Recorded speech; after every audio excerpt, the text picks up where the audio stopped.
요한계시록 21장 18절부터 읽겠습니다. 마지막까지.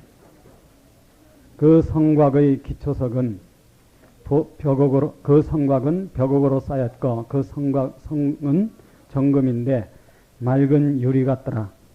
그 성곽의 기초석은 각색 보석으로 꾸몄는데 첫째 보석은 벽옥이요, 둘째는 남부석이요, 셋째는 옥수요, 넷째는 녹보석이요, 다섯째는 홍만호요, 여섯째는 홍보석이요, 일곱째는 황옥이요, 여덟째는 노옥이요, 아홉째는 담황옥이요, 열째는 비치옥이요, 열한째는 청옥이요, 열두째는 자정이라.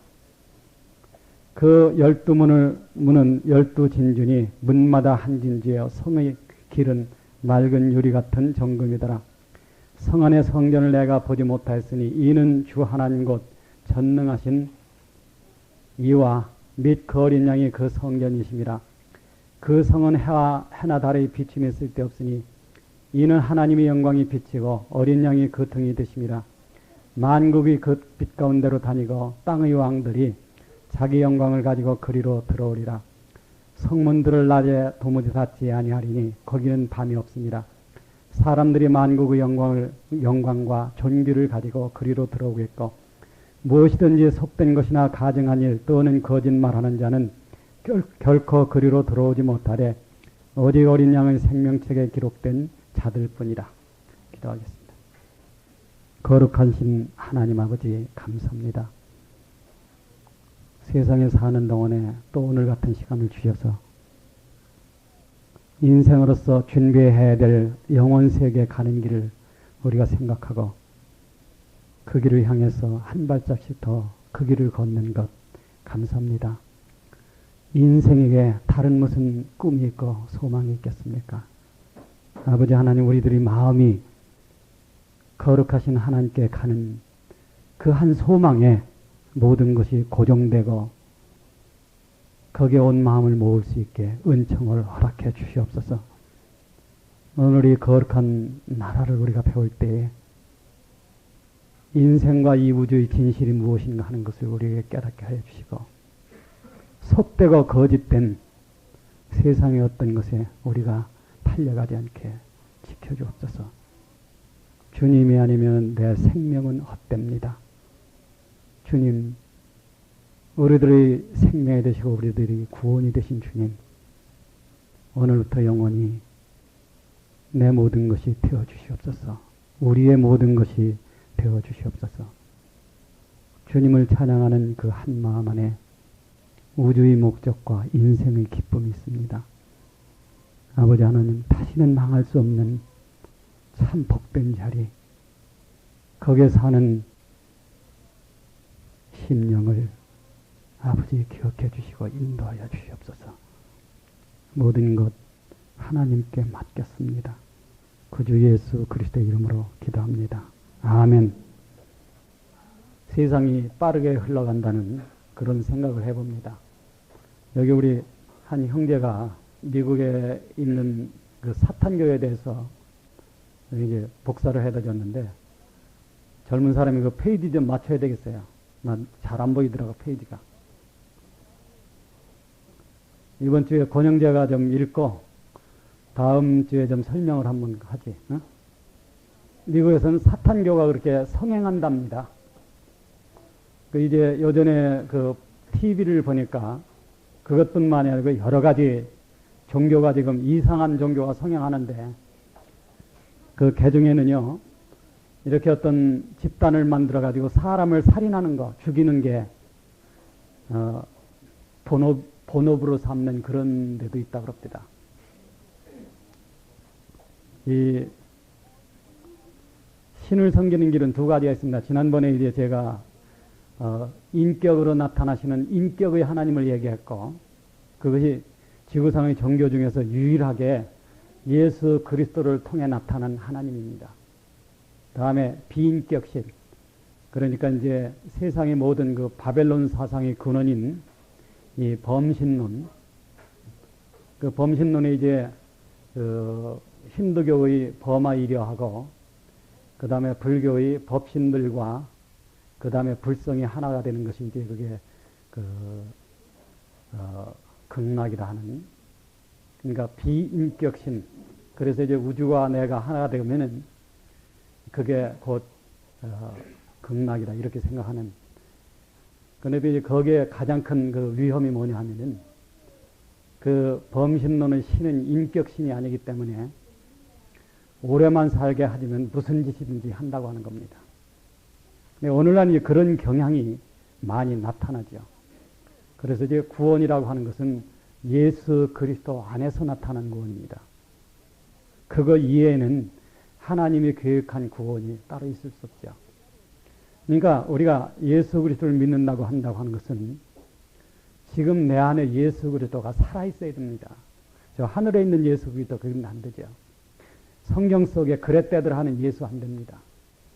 지금 내게 살아있어서 생명이 되어주고 그 다음에 모든 악으로부터 나를 건져주고 그 다음에 뭘 해야 되느냐 하면은 하나님이 데려가시기 위해서 세상에서 나를 분리시켜줘야 됩니다. 그 예수 그리스도가 지금 내게 살아있지 않다고 하면은 그 신앙은 가짜 아니면은 잘못된 겁니다. 그래서 이제 저는 이제 때가 가깝다는 걸 생각할수록 그런 문제가 참 상당히 그 관심이 가요.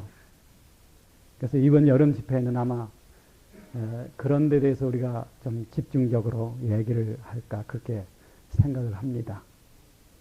이제는 살든 죽든 참 예수 그리스도가 내 안에 사셔서 거룩한 생명이 되시고 그 생명이 나로 하여금 이 세상의 더러움에서 다 분리시키면은 어느 날 D-Day가 될 때 하나님께서는 다 데려가실 겁니다. 근데 그 준비가 지금 되어 있어야죠.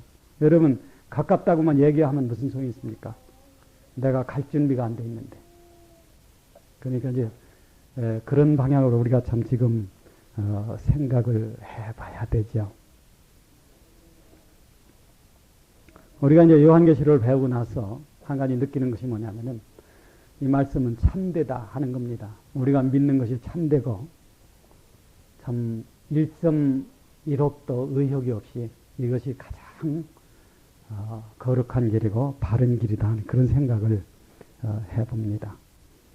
15절에 보면은 뭐가 나오느냐 하면은 성전을 측량하는 게 나옵니다. 여기 그렇죠. 우리가 이제 지난주에 그걸 좀 제가 확실히 얘기를 못했는데 내게 말하는 자가 그 성과 그 문들과 성곽을 청량하려고 금갈대를 가졌더라. 여기 지금 그 성을 성과 성들 이걸 청량하는 것은 그 이제 새 예루살렘 성을 얘기하는데 이걸 측량한다고 하는 겁니다. 이 요한계시록 11절에 보면은요, 땅에 있는 그 예루살렘 성을 측량하고, 그리고 그 성 밖은, 그 이제 성전 밖은 42달 동안 이방인이 짓밟도록 내버려둬라 하는 데가 나옵니다. 이 성경에 측량한다는 것이 나오는 것은 어떤 의미냐 하면은 그것을 심판하고, 그리고 이제 그 가치를 평가하는 겁니다. 그러니까 여기 이제 이 새 예루살렘 성을 측량한다고 하는 것은 이것은 특별히 뭐로 측량하느냐 하면 금갈대입니다. 금으로 측량한다. 물론 금으로 측량한다는 게 중요한 것이 아니고 거기서 금이 상징하는 것이 뭐냐 하면은 이것은 완전한 영원한 것을 측량하기 위한 하나님의 완전한 표준으로 측량한다는 거죠. 그러니까 하나님의 완전한 표준으로 측량하는 새 예루살렘 성은 그것은 완전한 성이라고 하는 겁니다. 우리가 참 그렇게도 사모하는 완전 세계, 이 세상에서 생각한다고 하는 것은 참 이 세상은 비통한 것뿐입니다. 참 이 세상에 산 사람은 어떤 누구든지 다 한 곳으로 가는데 그것이 뭐냐면 죽음이라고 하는 인간의 힘으로는 절대 항거할 수 없는 누구나 다 가는 어떤 공통 운명이 있죠. 그런데 거기 가기까지가 사람들이 사는 그 삶이라는 게 가장 각색이라고 하는 거예요. 제가 어렸을 때 유정이라고 하는 그 책을 읽었습니다. 혹시 유정 읽어보신 분 계십니까? 이 자매는 웃는 거 보니까 아마 읽어본 모양입니다. 그걸 읽으면요, 그 주인공이 그 어딜 가냐면 바이칼호를 찾아갑니다. 근데 그 이상한 오해를 샀던 그 남자가, 그 이제 말하자면 이제 주인집 아저씨죠. 아저씨가 그 바이칼호에 갔는데 이 사람이 도착하기 하루 전에 죽었어요, 거기서. 그 이광수 씨가 거기다 뭐라고 한 줄을 써놨느냐 하면은 이것이 죽음이다. 죽음이란 이런 것이다 하는 거예요. 그러니까 우리 옛날 그 이제 일제시대니까 조선에서 그 바이칼호까지는 얼마나 먼 거리입니까? 거기를 그 몇 달을 거쳐서 찾아갔는데, 몇 날을 거쳐 찾아갔는데, 가기 전날 죽었다는 거예요. 그걸 읽은 그 제 마음이 지금도 그때 그 느꼈던 감정, 그것은 참, 인생이라는 건 험할 뿐만 아니라 죽음이라는 게 비참하다. 이 세상에 사는 모든 사람이 삶이 그렇다고 하는 겁니다. 그러니까, 만약에 우리 소망이 세상밖에 없다고 하면은 그것처럼 무가치하고 비참한 인생이 없는 거죠. 그런데 여기 지금 오늘 이 말씀에 보면은 금갈대로 새 예루살렘 성을 측량한다고 하는 것은 이것은 하나님의 표준에 완전한 세계가 온다고 하는 겁니다. 그야말로 영생의 세계죠. 이 영원한 생명, 영원한 세계에 대해서는요, 성경 밖에서는 어느 누구도 이 세계를 알 수가 없습니다. 성경은 하나님의 뜻과 그것이 이제 귀결되는 이 거룩한 성을 우리에게 보여준다고 하는 거예요. 그래서 이제 이 완전한 성을 얘기하는데요. 완벽하고 완전한 성. 그것이 이제 지난번에 우리가 알아봤지만은 그 한 면의 길이가 12,000 스타디온. 이것은 2,208km 하는 그런 얘기를 했죠. 여기에는 성곽이 있습니다. 성곽이 있는데 이 성곽은 그 측량을 해보니까 144규빗이더라. 아마 이것은 높이를 말하는 걸 봐요. 이것은 64.8m인데 여기서 이 재는 이 치수를 보면은요, 전부 어떤 숫자와 관련이 있냐면 12이라고 하는 숫자와 관계 있습니다. 12 곱하기 12은 얼마입니까? 이게 144규빗이죠. 여기 보면은 12지파가 나오고 12사도가 나옵니다. 그래서 이제 이 성이 건설된 기초가 뭐냐면 12사도라고 하는 겁니다. 예수 그리스도를 보고 그 부활을 본 사람들을 기초로 해서 영원히 멸하지 않는 이 성이 건설되었다고 하는 걸 얘기하는 거죠. 그러니까 이것은 참 이것이 상징하는 이 의미가 얼마나 깊고 넓다고 하는 것을 우리는 이해를 다 할 수 없습니다. 단 하나, 이 완전한 세계, 그래서 이제 영원히 눈물과 이별이 없고 참 무한한 생명을 살 수 있는 그러한 것이 나타난다 하는 것을 우리는 이제 볼 수 있다고 하는 겁니다. 물론 여러분이나 제가 이 새 예루살렘 성에 가는 것은 지금부터 약 1000년이 남아 있습니다. 1000년 왕국이라는 기간을 거쳐서 이제 이 지구가 한 번 더 불로 깨끗해지고 그리고 나서는 다시는 죽음이 없는 그 무한한 영광의 세계에 가게 돼 있죠. 여러분은 여기를 바라봐야 됩니다. 그래서 베드로후서 3장 10절에 그러면 우리가 어떤 사람이 되어야 마땅하며 그 다음에 뭡니까? 거룩한 행실과 경건함으로 주의 날이 임하기를 바라보고 간절히 삼아라. 그게 믿음의 표준입니다. 바로. 만약에 오늘 내가 이 세상 것이 보이고 새하늘과 새 땅이 보이지 않는다고 하면은 이건 한참 잘못된 거죠. 그래서 거룩한 행실과 경건함, 경건하다고 하는 것은 세상의 것을 끊는 겁니다. 경건치 못한 것은 그 모양이라도 버리라. 그렇게 돼 있어요. 세상의 것을 끊는 거고 거룩함이라고 하는 것은 하나님과 일치되는 겁니다. 그래서 이제 히브리서 12장에 보면은 형제들로 더불어 거룩함과 화평함을 쫓으라. 이것이 없은즉 주를 뵙지 못하리라. 다시 이걸 얘기하면요. 너희가 형제들과 살아가는데 거룩함과 화평함이 없다고 하면은 세상 없어도 예수 그리스도는 영원히 만나지 못할 것이다. 그 말입니다. 참 얼마나 엄중하고 무서운 경고냐 하는 거예요. 그러니까 거룩함과 화평함을 좀, 거룩함이라는 것은 아까도 얘기했지만은 하나님과 일치되는 것이죠. 화평함이라는 것은 형제와 형제가 그리스도 안에서 일치되는 겁니다. 이 일치를 따라가라는 겁니다. 그러면은 그리스도를 만날 수 있을 것이다. 즉 말하자면 이제 그리스도가 어떻게 나타나느냐 하는 것은 오늘 우리가 배우는 이 새하늘 새 땅의 새 예루살렘 성에서 나옵니다. 그래서 여기는 이제 15절에 성전을 측량하는 것이 나오고, 이것이 이제 완벽한 하나님의 표준이라고 하는 것은 이 세상에서 더러운 귀신의 나라, 즉 영적 간음의 바벨론이 멸망하고 그 다음에 의의 나라, 영원한 의의 나라가 온다고 하는 것을 이제 여기서 얘기하는 것입니다. 지난 주간에도 그런 얘기를 했지만은요, 새 예루살렘 성은 그 모양이 입체입니다. 정육면체. 그런데 이 새 예루살렘 성의 정육면체로 되어 있다고 하는 것은 이것은 영원한 실존을 의미하는 거죠. 우리가 신을 이해할 때 하나님은 삼위일체 하나님이십니다. 하나님은 만유 위에 계시고 만유를 통일하시고 만유 가운데 계시도다.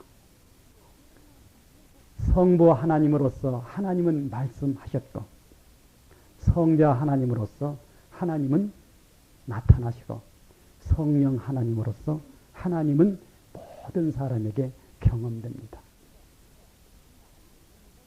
그러니까 우리가 좀 애람된 말씀이지만은 하나님을 우리가 쉽게 이해하자면요, 하나님은 실존이라고 하는 겁니다. 실존이라는 것은 반드시 입체해야 된다는 거예요.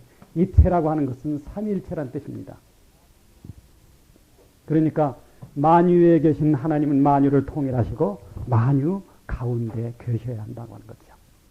그 하나님은 오직 이 귀한 성경 말씀에만 그것이 계시가 되어 있습니다.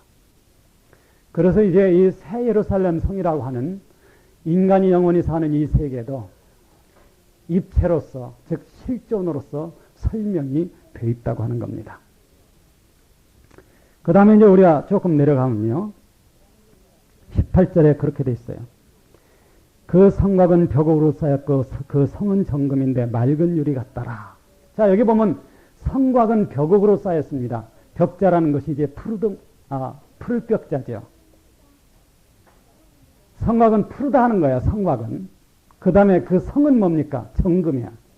정금인데 이 정금은 어떤 정금이냐면은 유리같이 막다 하는 겁니다. 여기서 유리같이로 되어 있지만은 이 단어가 무슨 뜻이냐면 수정 같다 하는 겁니다. 수정이라는 것은 투명하다고 하는 거죠. 우리 머리로서 이 투명한 성을 상상할 수 있겠느냐 하는 거예요. 그것은 이제 우리가 여기 지금 이 칠판에 그려놓은 것이 이게 그림입니다.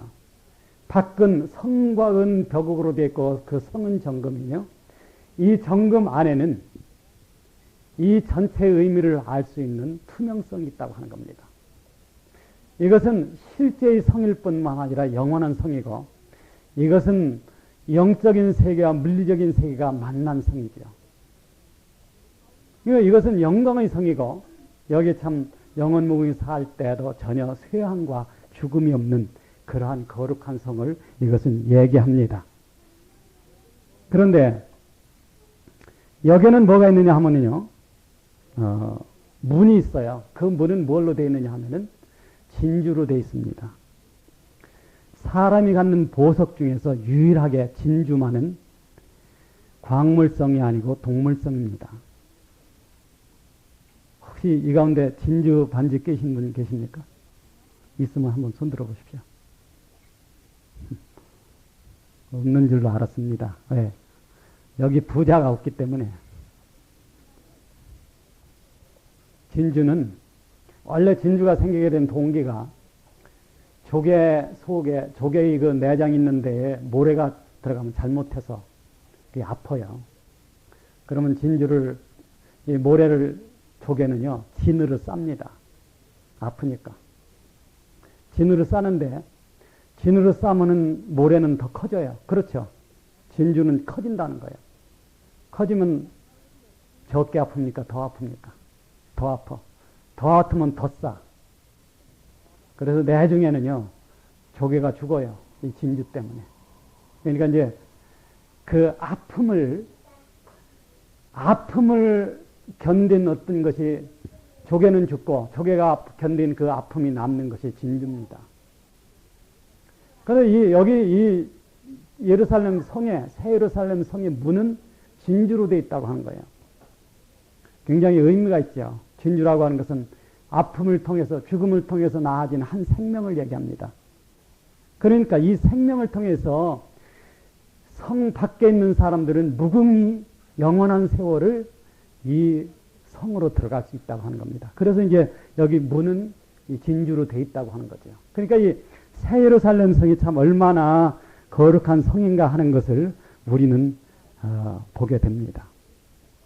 그 다음에 이제 조금 더 내려가면요. 그 성의 성곽의 기초석은 각색 보석으로 꾸며졌는데, 자, 성곽의 기초석은 각종 보석이다. 그것은 여기 보니까 이것이 뭐냐 하면은 이 보석이 12가지죠. 그런데 이 보석을 잘 배열을 하면요, 이것이 뭐가 되느냐 하면 무지개가 됩니다. 여기 이거 보면 그래요. 여러분들 한번 집에 가서 한번 이걸 배열을 해 보십시오. 그래서 제일 마지막 것이 뭐냐면 여기 자수정으로 그렇게 나옵니다. 근데 거기는 무슨 12가지이기 때문에 색깔이 우리가 보이는 7색 무지개보다는 더 다양해. 자, 우리가 그 노아의 홍수 때 보면은요, 노아의 홍수 때 비가 40일간 내리고, 비가 그친 후에도 땅에서 물이 얼마가 솟았느냐 하면은 도합 150일 동안 물이 불었어요. 여러분이 40일 동안 비가 왔는 것을 끝인 줄 알지만 그렇지 않습니다. 비는 40일 동안 오고 물이 이렇게 창궐하는 것이 150일 동안 계속됐다는 겁니다. 물이 빠지는 데만 150일이 걸렸죠. 그러니까 노아의 홍수라고 하는 이것은 엄청난 물의 재난입니다. 하나님께서는 사람을 물로 멸하시고 마음이 아파서 노아에게 약속을 해줬습니다. 내가 다시는 물로 사람을 멸하지 않을 것이다. 그래서 비가 올 때는 내가 구름 속에 무지개를 둘 것이다. 사실 이 지구상에 처음 무지개가 나타난 것은 바로 하나님이 그 말씀하시는 그때입니다. 왜 그러냐면 그 전에는 비가 안 왔기 때문에. 거기에 나타난 사람을 멸하지 않겠다고 하는 이 약속은 어디서 나오느냐면 지금 여기 영원히 거하는 예루살렘 성의 성곽의 기초석에서 이게 나옵니다. 이 무지개가. 그래서 여기는 다시는 죽음이 없는 성이라고 하는 것을 우리에게 얘기를 해주죠. 22절을 보겠습니다. 성 안의 성전을 내가 보지 못하였으니 이는 주 하나님 곧 전능하신 이와 및 어린 양이 그 성전이시니라. 성 안의 성전을 내가 보지 못했다. 자, 이제 이 기독교 역사 속에서는 가장 중요한 것이 성전입니다. 그래서 이 성전은 크게 나누면요, 4가지로 구분할 수 있었어요. 옛날 모세 시대에 지었던 장막 성전에서부터 솔로몬 성전까지 예루살렘 땅에, 그러니까 팔레스타인 땅, 그 중에서도 예루살렘 땅에 지어졌던 그 성전이 어떤 성전이냐 하면 바로 예표적인 성전이라고 하는 겁니다. 이것은 이 다음에 나타날 참된 성전을 그림자적으로 미리 보여준다고 하는 겁니다. 참된 성전이라는 것은 가장 이제 참된 의미에서 성전은 예수 그리스도입니다. 예수 그리스도가 세상에 계셨을 때 하나님은 어디 계셨느냐 하면요, 예수 그리스도 안에 계셨습니다. 사도 요한이 뭘 봤느냐 하면은 다른 사람은 이 겉모양의 사람을 봤지만은 사도 요한은 뭐까지 봤느냐 하면은 예수 그리스도 안에 있는 하나님을 봤어요. 그래서 요한이 복음 1장 18절에 보면요. 그 말이 나오죠. 우리가 그 영광을 보내 독생자의 영광이요. 그러니까 이 육체라고 하는 장막을 이렇게 꿰뚫고서 그 안을 보니까 거기에 영원하신 하나님이 계시더라는 겁니다. 그래서 아하, 이 장막이 없어지면은 우리는 하나님을 만나는구나 하는 것을 제자들이 어렴풋이 알았다는 거예요. 실제적으로 예수 그리스도가 십자가에 못 박혔을 때 예루살렘 성전 휘장이 찢어졌습니다. 그것은 뭐냐면은 예수 그리스도의 죽음을 통해서 영원하신 하나님을 인간이 만난다고 하는 것을 보여주는 얘기죠. 그러니까 참 성전이라고 하는 것은 예수 그리스도인데 예수 그리스도가 이 세상에 오기 전에 사람들 앞에 그것을 설명해 주기 위해서 있었던 것이 구약 성전입니다. 그리고 그 구약 성전은 뭘 보여주느냐 하면요. 뜰과 그렇죠. 뜰이라고 하는 것은 죽음이 있는 곳이죠. 번제단이 있으니까. 뜰과 성소와 이 안에 지성소가 있다. 이것이 곧 성전이다 하는 것을 설명해 주기 위해서 있는 것이 뭐냐면 구약 성전입니다. 구약 성전은 뭐로 바뀌었느냐 하면은 사람으로 바뀌었죠. 그것이 두 번째 의미에서의 성전입니다. 그것이 참 성전입니다. 그래서 요한복음 2장에 보면 예수님께서 그런 말씀하셨어요.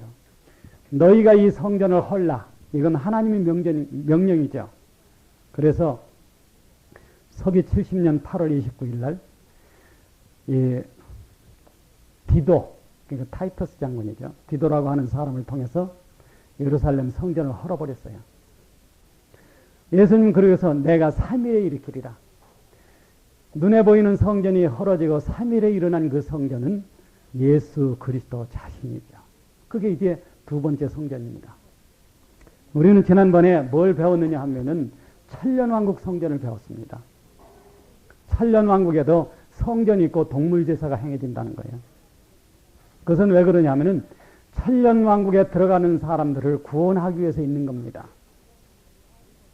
구약시대에는 예표로서 성전이 있었지만은 천년왕국에는요, 증거로서 성전이 있는 거예요. 아, 예수 그리스도가 피를 흘리고 죽는 짐승의 속죄를 이루는 것처럼 그 피로 말미암아 인간의 모든 죄를 영원히 사했다 하는 것을 증거하기 위해서 천년왕국에 성전이 있다 하는 걸 우리가 배웠습니다.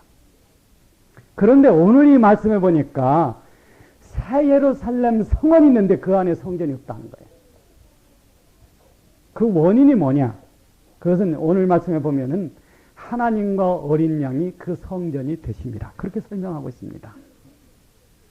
그러니까 어떤 의식으로서의 성전, 이 없는 세계, 이것은 참이라고 하는 것이 나타난 세계라고 하는 거죠. 이것은 완전한 세계입니다. 그래서 이제 그리스도와 하나님이 곧 성전이다 하는 것을 얘기하죠. 이것이 뭐냐 하면은 영원 성전이고, 영원 성전이라고 하는 것은 전능자와 어린 양이 곧 성전인 세계. 그 성전이 사람과 함께 있을 때 사람은 하나님의 장막이 되는 세계. 이것이 완전 세계입니다. 그러니까 우리의 최종 목표는 거기죠. 옛날에 그 내 본향 찾아가는 그런 그 찬송이 많았어요. 그 합동 찬송, 요새는 이제 그런 찬송이 없지. 옛날 옛적에 했던 찬송이니까. 그런데 보면 내 본향 찾아가리 하는 게 그 도대체 이 본향이 어딘가? 사실 여기까지 와 보니까 아, 본향이라는 것이 거기구나. 새 예루살렘 성이다 하는 것을 우리가 알게 됐습니다. 근데 거기를 읽어봅시다. 어린 양이 그 성전이 되십니다. 23절 그 성은 해나 달의 비침에 쓸데없으니 이는 하나님의 영광이 비치고 어린 양이 그 등이 되십니다. 이렇게 됐어요. 자, 그 성은 해나 달의 비침이 쓸데없다. 이 말은 태양과 달이 없어진다 그런 뜻이 아닙니다. 여러분 한번 생각해보세요. 태양을 왜 없앱니까 그걸? 하나님이 얼마나 이거 공들여 만들어 놓은 건데 뭐하러 없애요? 그리고 지구를 어디다 매달아 놓습니까? 태양이 있어야 지구를 매달아 놓죠. 이 말은 태양과 달이 없어진다 그런 뜻이 아니고 새 예루살렘 성에는 태와 햇빛과 달빛이 필요 없다 그런 뜻이 여기 그렇게 되어 있습니다. 그렇죠? 그 성은 즉 새 예루살렘 성은 해나 달의 비침이 쓸데없다 그렇게 얘기가 되는 겁니다. 이건 해와 달이 없어진다는 뜻이 아니죠. 왜 쓸데없느냐? 여기는 다른 빛이 있다는 겁니다. 그 빛이 여기 기록이 있는데 하나는 자, 이 빛을 설명해서 뭐라고 하면 하나님의 뭐가 비칩니까? 영광이 비치는 거예요. 참, 이 영광 여러분이 아시다시피 사도 바울은요. 셋째 하늘에 갔다 오고 나서 다 거길 가길 그리워했어요. 그래서 내가 이 둘 사이에 끼어 있으니 내가 이 몸을 떠나 죽게 가는 것과 가는 것이 내게는 유익이나 너희에게는 내가 이 몸을 입고 있는 것이 유익이라. 이 둘 사이에 내가 끼어 있으니 어느 것을 내가 택할는지 내가 모르느라. 사도 바울은 참으로 죽기를 원했습니다. 왜? 가봤기 때문에. 어디? 새하늘과 새 땅에. 자, 우리가 이 세상에 살면 이 세상은 참 어둡죠. 도덕적으로도 어둡고 인간 자체가 죄성 때문에 어둡게 살고 있고 세상도 어둡습니다. 어제 제가 저기서 뭘 사가지고 나오다가 클럽에서 500원짜리 동전을 주셨어요. 마음이 얼마나 괴롭든지 이걸 누굴 갖다 줘야 될까? 근데 갖다 줄 사람이 없더라고. 그래서 속으로 그냥 하나님 이거는 제가 갖겠습니다. 근데 마음이 상당히 괴로웠어요. 아마 큰 돈이면 갖다 줬어야죠. 근데 이 500원짜리 갖다 준다고 누가 뭐 반가워할 것도 아니고 그냥 호중에다 넣는데 참 죄송합니다. 나 이런 얘기를 왜 하느냐 하면요. 세상에 있는 모든 사람들이 도둑같이 닦아가요. 요새 신문이나 방송을 보면은요. 돈 안 먹은 사람 별로 없는 것 같아. 이 세상은 없다 그겁니다. 어두운 세상에. 의당이 법으로 해줘야 될 것도 입만 가지고 가면 그게 되지 않아. 그렇게 어두운 세상이에요.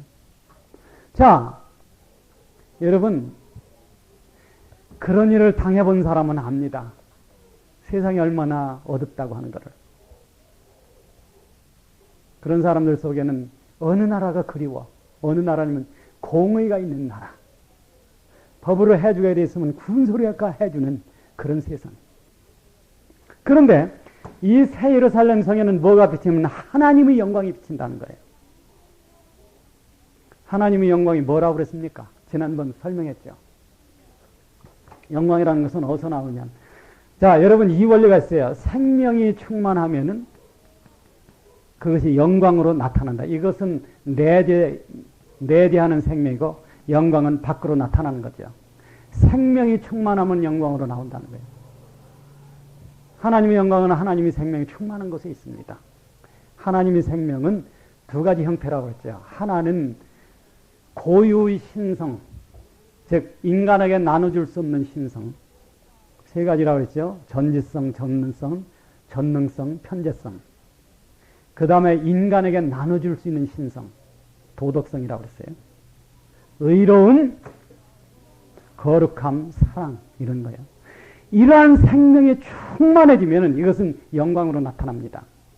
그런데 새 예루살렘 성에서 이 성을 비추는 빛이 어느 빛이냐 하면은 햇빛이 아니야. 참 이상하죠. 햇빛도 아니고 달빛도 아니에요. 그 무슨 빛입니까? 바로 하나님의 생명의 빛이 새 예루살렘 성을 영원히 비춘다는 거예요.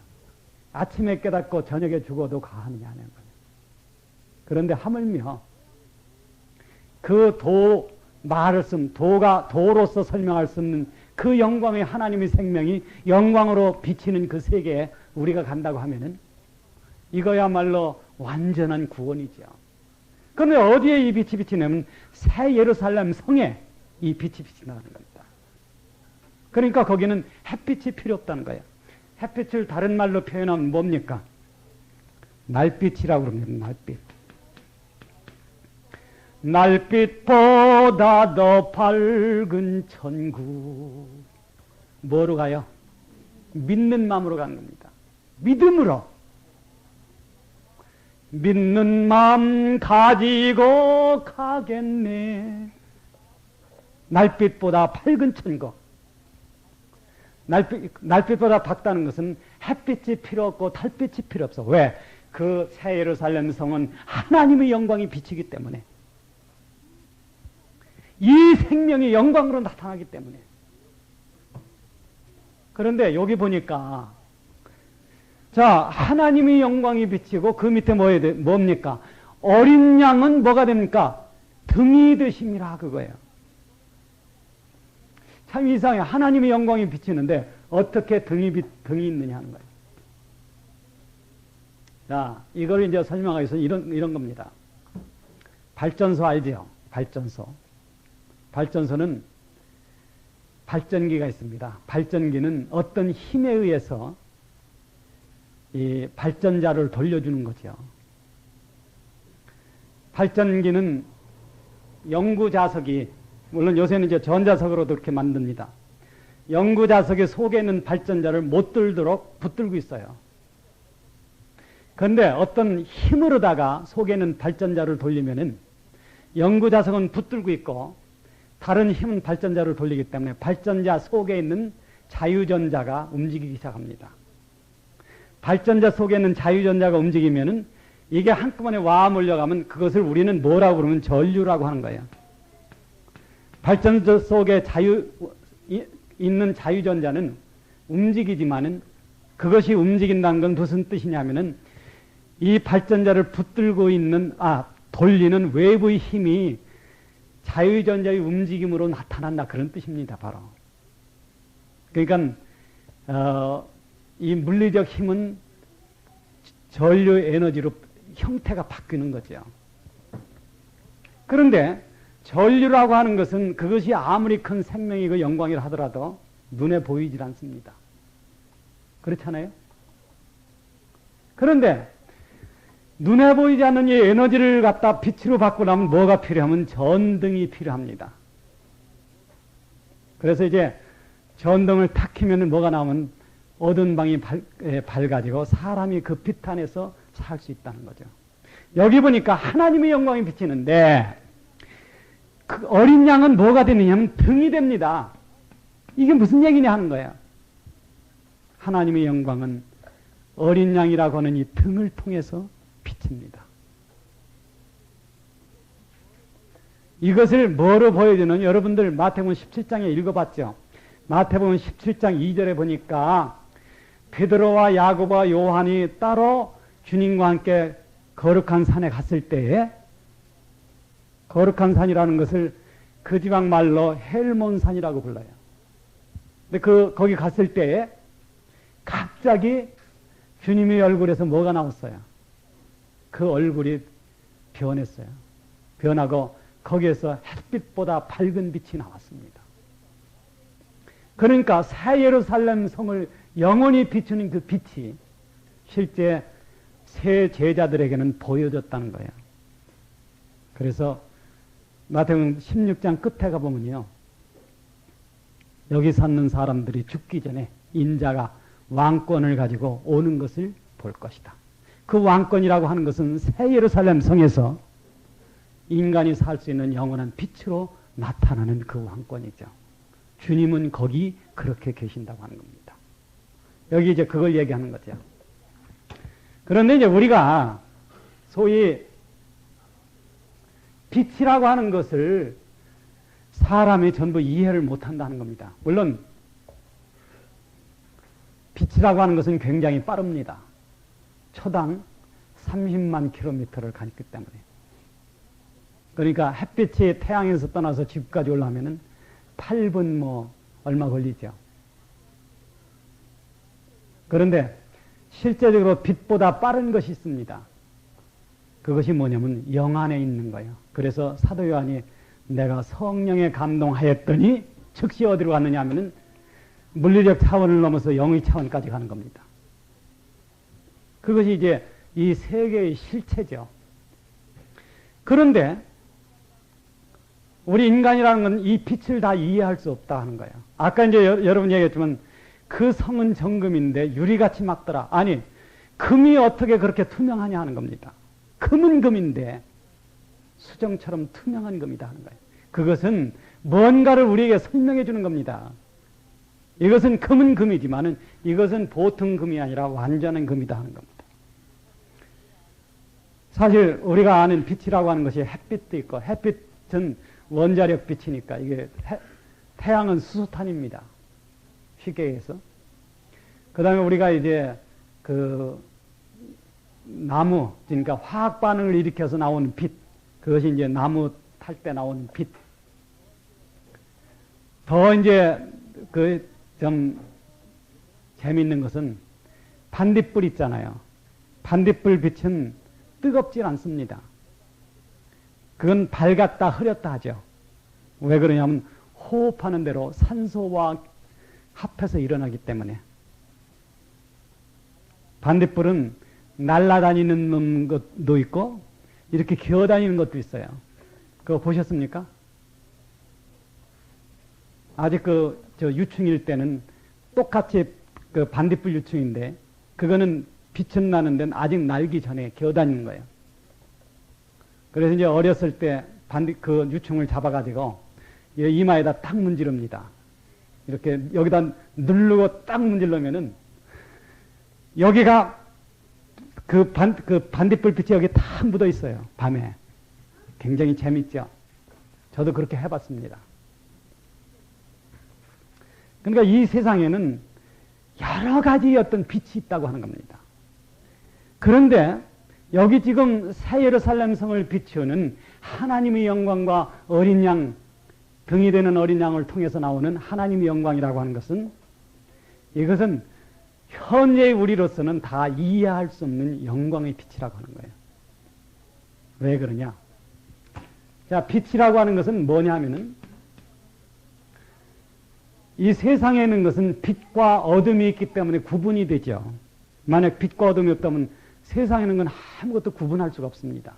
비로소 어떤 존재를 구분한다고 하는 것은 빛이 있고 어둠이 있기 때문에 그렇습니다. 그런데 빛이 있기 때문에 우리는 구분할 수 있어요. 그러니까 새 예루살렘 성에서 우리가 어떤 사물을 알아보고 사람을 알아볼 수 있다고 하는 것은 그것에도 빛이 있기 때문입니다. 즉 그것은 뭐냐면 하나님의 영광이 그리스도 얼굴을 통해서 나타나는 그 빛이죠. 여러분 이 빛이 얼마나 강하길래 2208km 한 변이 2208km 되는 그렇게 큰 성을 영원히 비출 수 있느냐 하는 거예요. 그러니까 그 거룩한 산에서 제자들 앞에 나타났던 그리스도 얼굴이 해와 같이 됐다고 하는 것은 이거는 참 엄청난 얘기입니다. 그런데 이 빛은 두 가지 역할을, 물론 뭐 꼭 두 가지라고 얘기할 수 없겠죠. 더 큰 역할을 하겠지만은 우리가 이해할 수 있는 것은 첫째, 이 새 예루살렘 성에 비치는 하나님의 영광의 빛은 모든 것을 구분할 수 있게 한다는 겁니다. 깜깜하면 누가 누군지 모르니까. 우리가 새 예루살렘 성에 가면요 서로 얼굴을 알아볼 수 있어요. 모르겠습니다. 거기서도 무슨 뭐 형제라고 부른다 그러나 자매라고 부른다 그러나 그건 내가 뭐 정확히 모르겠습니다만은 왜 모르느냐 하면은 형제라고 불러도 좋고 자매라고 불러도 좋다 그겁니다. 그렇죠? 그거 이제 따질 문제는 아니에요. 그런데 우선 우리가 참 다시 이별이 없다는 것은 이 세상에서 만났던 사람들을 그것에서 다시 만나는 건데 그때 우리가 서로 만나서 사람을 알아볼 수 있다고 하는 것은 하나님의 영광이 그리스도라고 하는 그 인격을 통해서 이 성을 비추기 때문에 우리가 서로 알아볼 수 있다는 겁니다.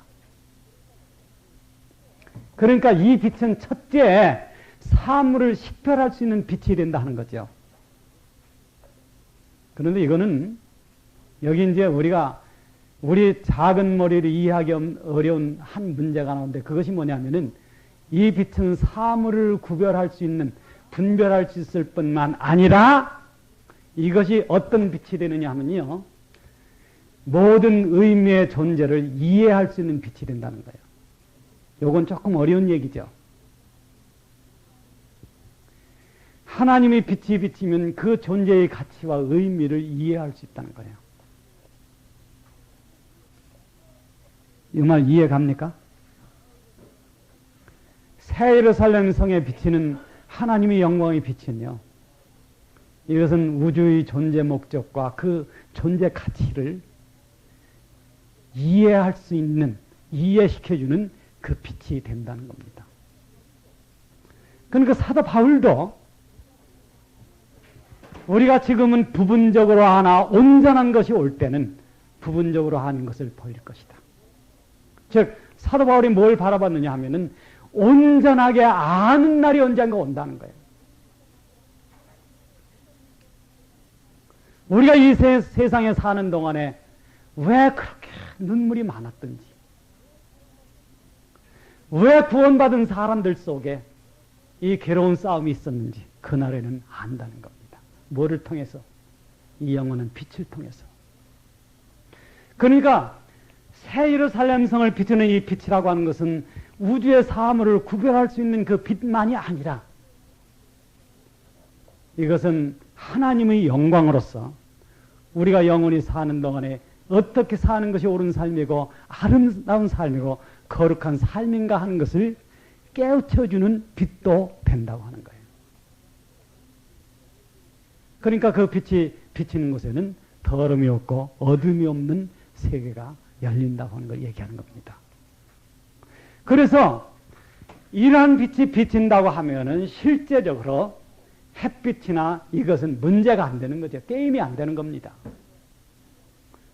그래서 하나님께서는 우리에게 어떤 소망을 주시느냐면 날빛보다 밝은 세계를 보여주신다는 거예요. 참 얼마나 완전한 소망의 세계입니까? 날빛보다 더 밝은 천국. 그게 있다 그거예요. 그게 온다 그겁니다. 거기에 데려가기 위해서 하나님은 우리를 세상에서 분리시킨다 하는 겁니다. 여러분 한번 물어봅시다. 이 테이프를 듣는 분들도요. 지금 나의 삶이 세상에서 분리되고 있다. 여러분 그거 느끼십니까? 안 느끼신다면 여러분이 해야 될 것은 회개하는 일이에요. 왜 회개하라니까 그렇게 웃어? 하나님이 나를 지금 세상에서 분리시키는구나. 왜? 데려가기 위해서. 자, 그러니까 그 성은 하나의 달의 비침에 쓸데없이 이는 하나님의 영광이 비치고 어린 양이 그 등이 되심이라. 만국이 그 빛 가운데로 다니고 땅의 왕들이 자기 영광을 가지고 그리로 들어오리라. 성경에서 제일 어려운 문제가 나왔습니다. 자, 이제 먼저 지난번에 이런 걸 그려줬습니다. 이게 뭐 같습니까? 이 그림이. 유자매님 뭐 같아요? 예? 사과 같겠죠. 그렇죠? 이게 새 예루살렘 성입니다. 이게 뭐냐면은 2208km는 지구 둘레의 18분의 1이에요. 그러니까 이 새 예루살렘 성에는 어떤 빛이 있느냐면 하나님의 영광이 비치죠. 이것은 영원히 비치는 영생의 빛이고 따라서 우주의 전 존재와 그 가치를 알 수 있는 깨달음이 빛입니다. 이것은 여기 들어간 사람에게 모든 것을 밝혀주기 때문에 인간은 하나님의 거룩한 뜻을 따라서 영원히 창조적으로 아름답고 선하고 깨끗하게 살 수 있게 하는 그 빛입니다. 근데 중요한 것은 깨끗하게 살고 싶은 마음이 지금 있어야 돼. 안 그렇습니까?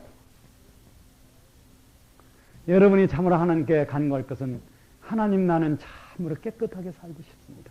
그 마음이 있어야 되겠다 하는 겁니다. 그 마음이 없다면 죽은 신앙이죠. 그러면은 하나님은 답을 해주신다는 거예요. 네가 참으로 깨끗하고 거룩하게 살 수 있는 날이 온다.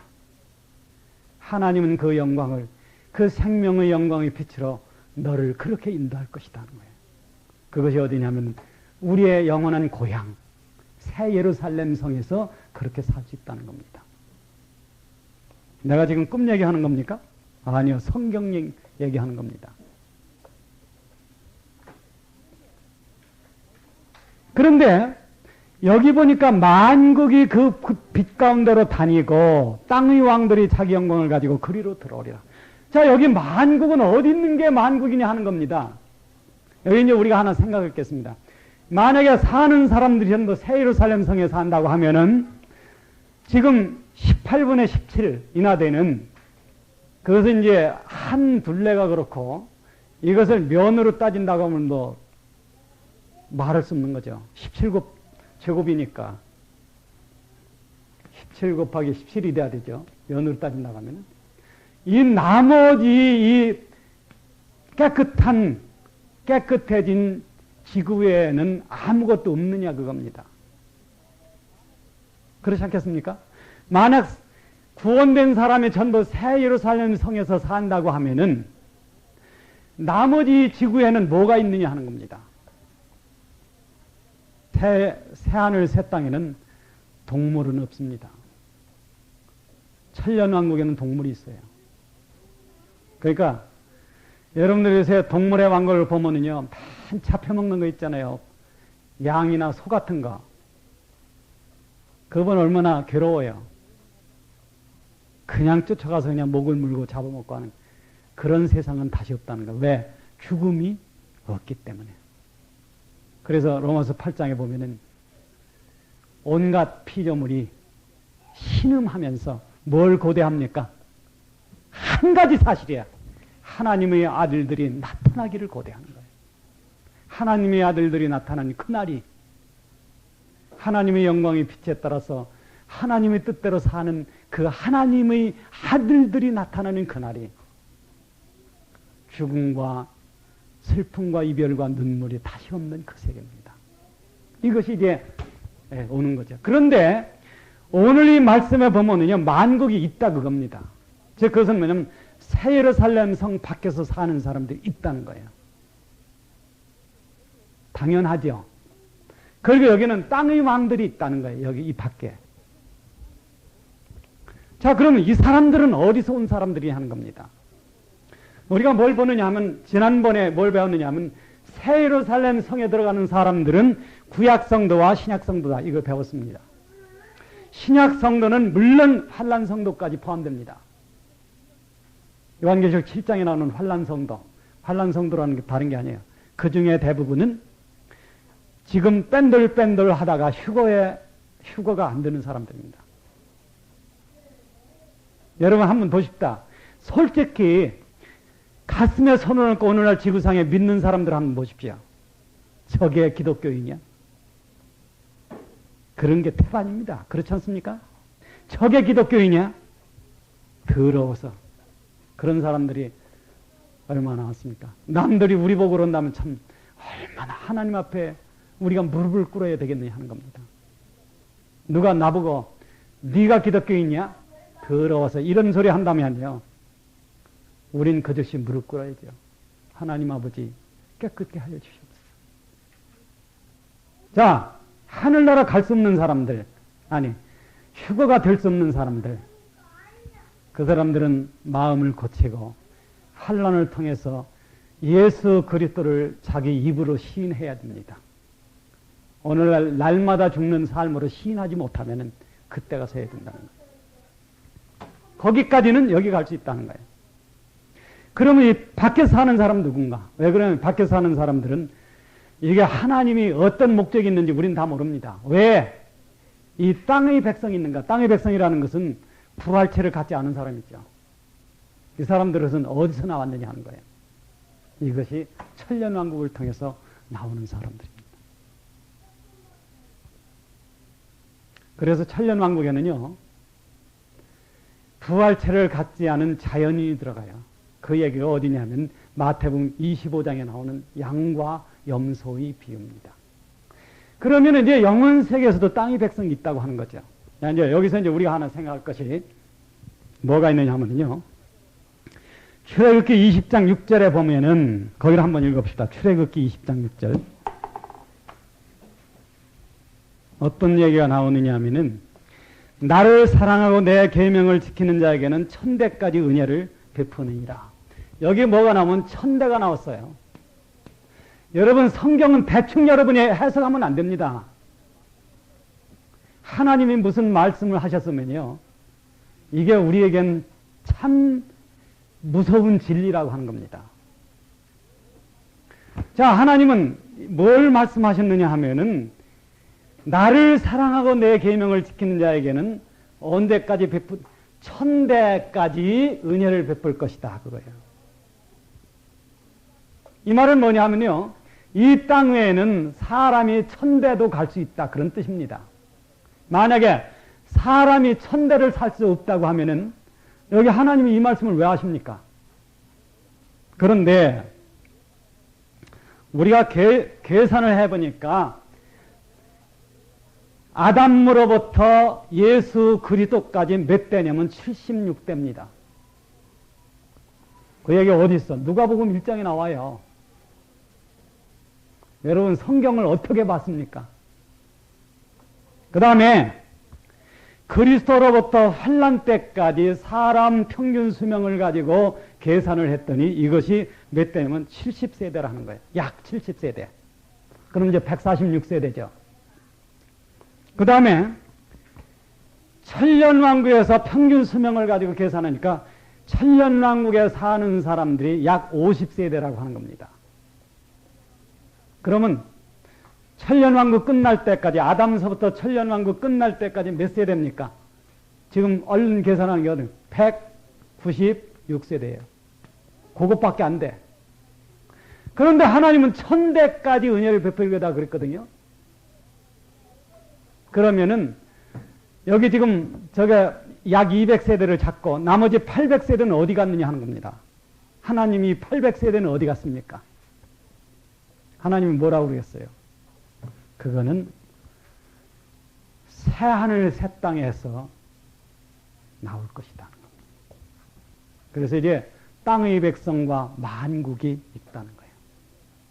그 밑에를 봅시다. 지금 하는 얘기 이해 갑니까? 물론 이건 너무도 엄청난 우주적 파노라마이기 때문에 여러분이나 내가 정확히 다 알 수 없습니다.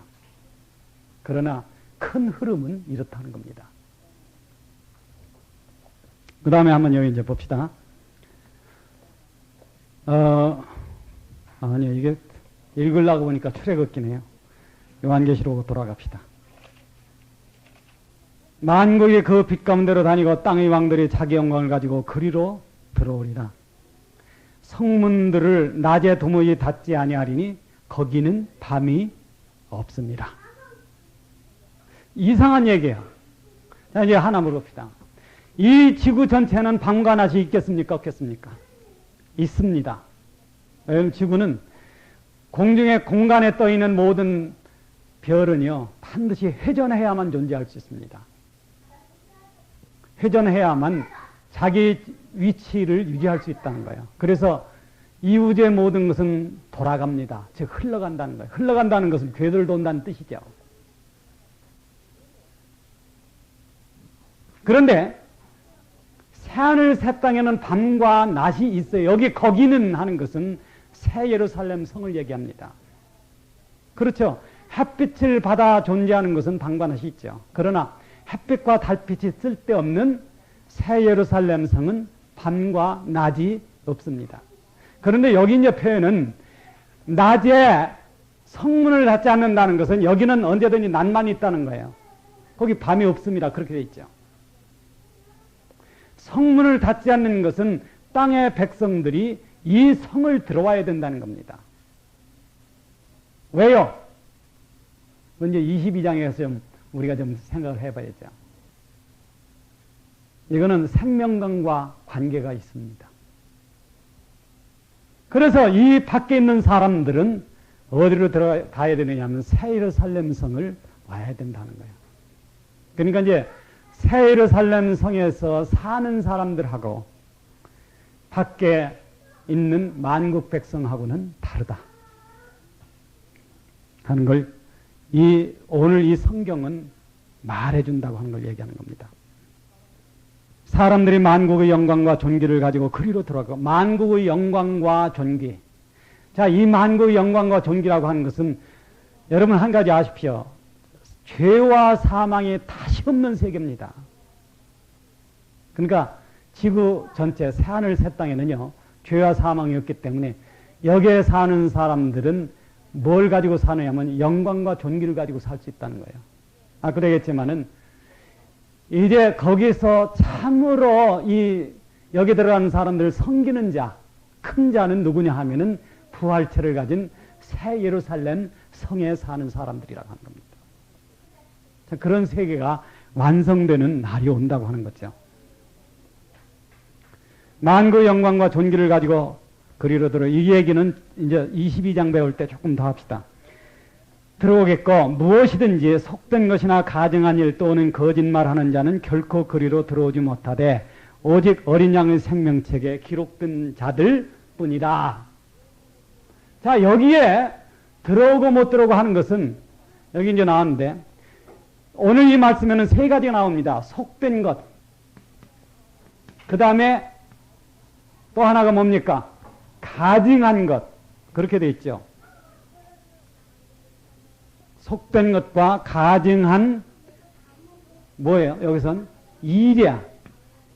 그 다음에 또 하나는 거짓말하는 자. 이건 안 된다는 거예요. 자, 속되다고 하는 것은 이제 거룩하지 못하다고 하는 거죠. 거룩하다고 하는 것은 영원 세계에 가기 위해서 세상의 일을 끊는 것을 얘기하는 겁니다.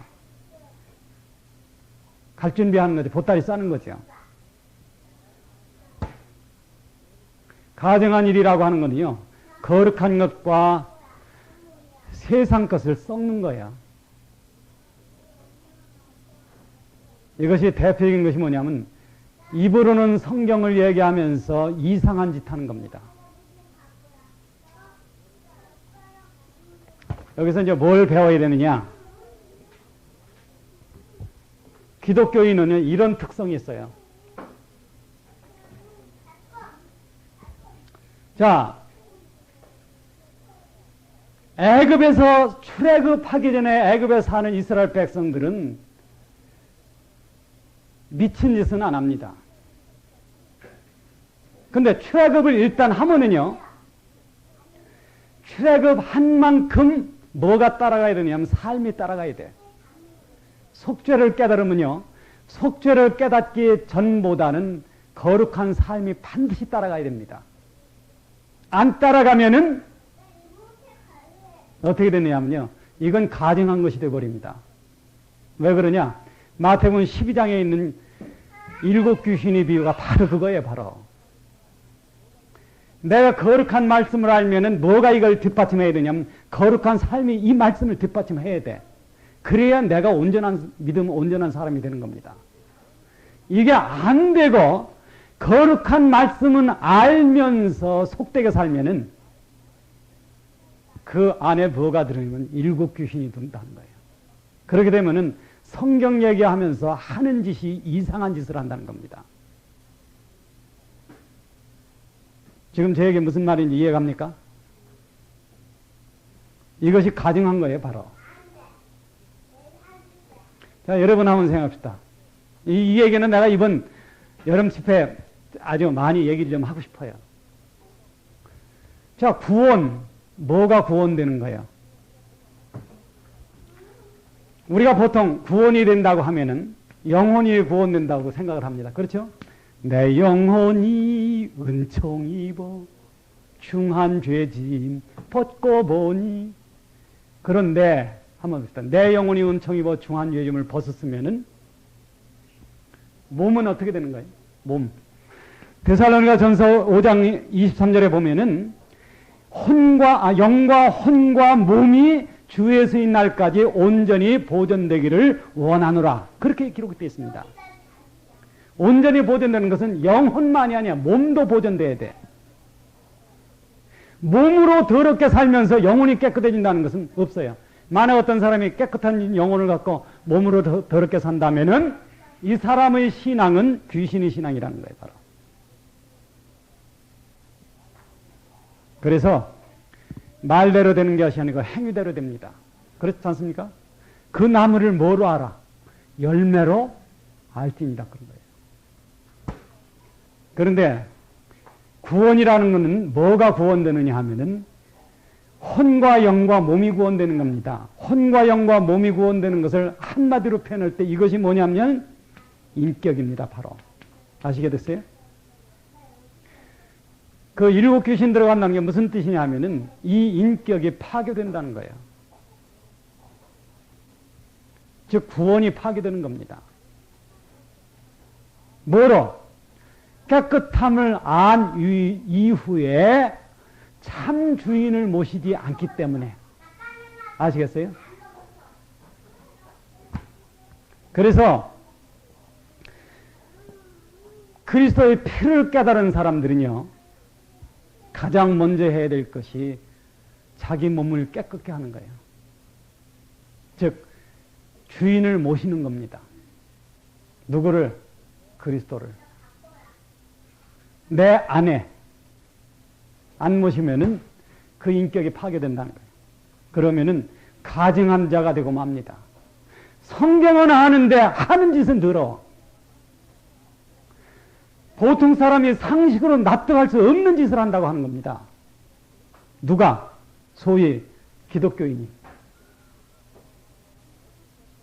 여러분, 어떻게 해서 구원받았다는 사람들 속에서 살인사건이 일어납니까?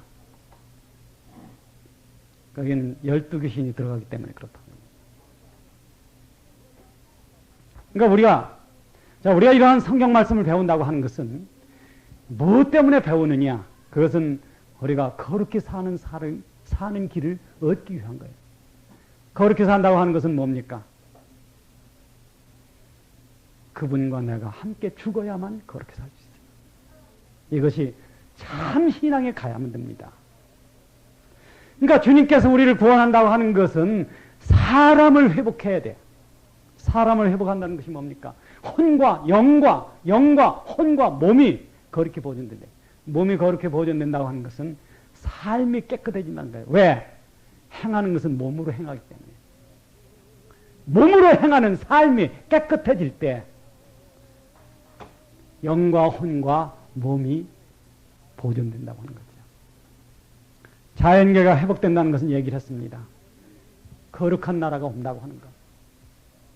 죽음이 다시 없는 세계가 온다고 하는 것.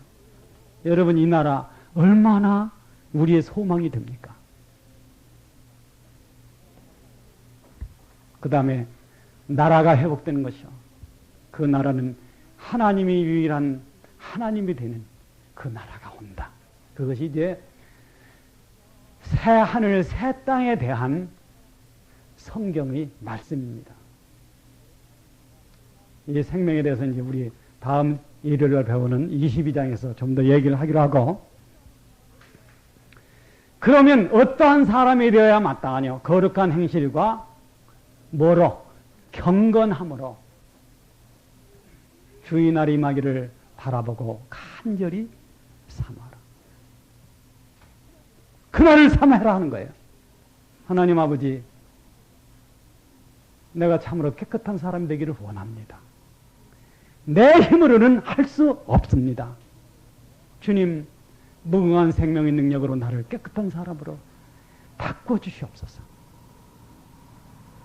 내가 세상에 사는 것이 참으로 깨끗하게 살 수 있게 인도하여 주시옵소서. 여러분, 그런 소망 가운데, 기도하는 가운데 이제 갈 준비를 다 해야 됩니다. 그래서 하루 살면 하루만큼 내 영원한 소망이 확실해지고 한 발짝 하나님의 최종 목적인 저 거룩한 나라에 내가 한 발짝 다가가는 우리 모두가 되어야만 할 것입니다. 기도하겠습니다. 감사하신 하나님 아버지, 깨끗이 살지 않으면 가증한 자가 된다고 하는 것을 생각해 봤습니다. 아버지 하나님 우리 모두를 긍휼하게 주시고 우리 각자가 자기를 깨끗이 지키는 우리가 되게 이끌어 주시옵소서. 우리는 주님 만날 준비를 해야 합니다. 성령님 우리 각자 안에 우리를 순종하게 해주시고 주님 만날 수 있는 그 준비를 풍성히 이루어 주시옵소서. 우리는 이제 주님밖에는 소망이 없습니다. 불쌍히 여겨주시고 하나님의 영광을 알게 이끌어 주시옵소서. 구주 예수 그리스도의 이름으로 기도합니다. 아멘.